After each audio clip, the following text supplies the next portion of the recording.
Thinking about skipping the buyer's agent and going straight to the listing agent? I get it. It sounds so simple and maybe even cheaper. But before you dive in, there's a few things you should know. Today, let's break down the real pros and cons. Today, I want to share with you the real pros and cons of working directly with the listing agent, so you can make the best move possible in your home search.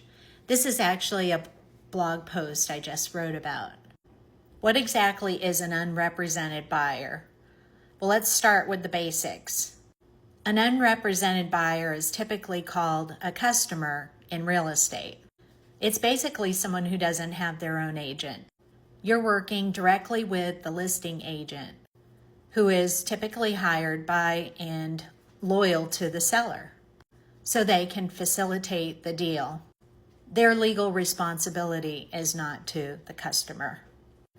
Now let's talk about the upside, because there are a few. You have streamlined communication because they can go directly to the source. There's no middleman, which can make scheduling and questions a bit quicker. There are also the possible cost considerations. Some buyers think skipping an agent might save on commission, and maybe the seller passes some of that savings along, but it's not always guaranteed. Listing agents typically know the property inside and out. They might share insights about upgrades that the seller's motivated or market activity that could help shape your offer. But of course, this is where it gets tricky. Basically, no one's in your corner. The listing agent can't negotiate on your behalf or really offer you any advice. That would be a clear conflict of interest. There will be no negotiation support. Most listing agents will write up your offer and present it to the seller, but will only be able to ask you for your terms, how much you're offering, how much you're asking for contributions, that type of thing.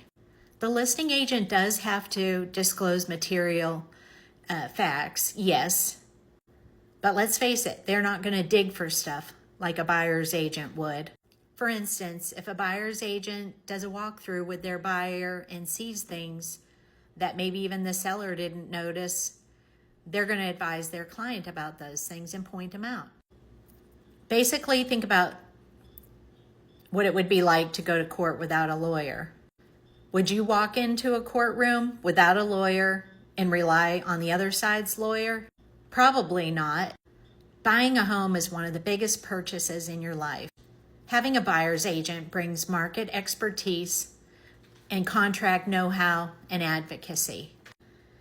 However, if you do decide to do it on your own, do your homework, know the numbers, know the market, and know your goals. Be upfront and tell the listing agent your timeline and what's a deal breaker. Consider hiring a real estate agent or attorney to review your offer before you submit it. Stay sharp and ask questions. If something seems off, ask about it, because let's face it, no one else is doing it for you now.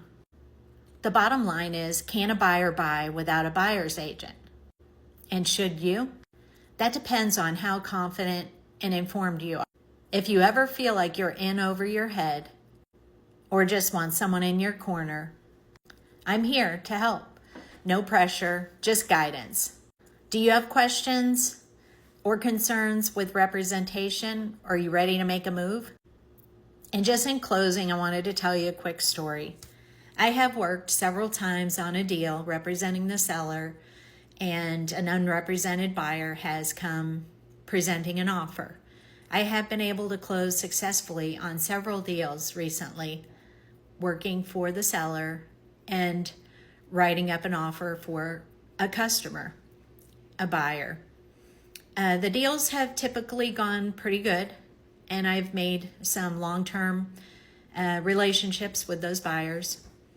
I really appreciate the opportunity to close a deal for my seller and get them the most money and offer some savings to the seller. We've been able to negotiate and come to an agreement with both parties, and usually it works out.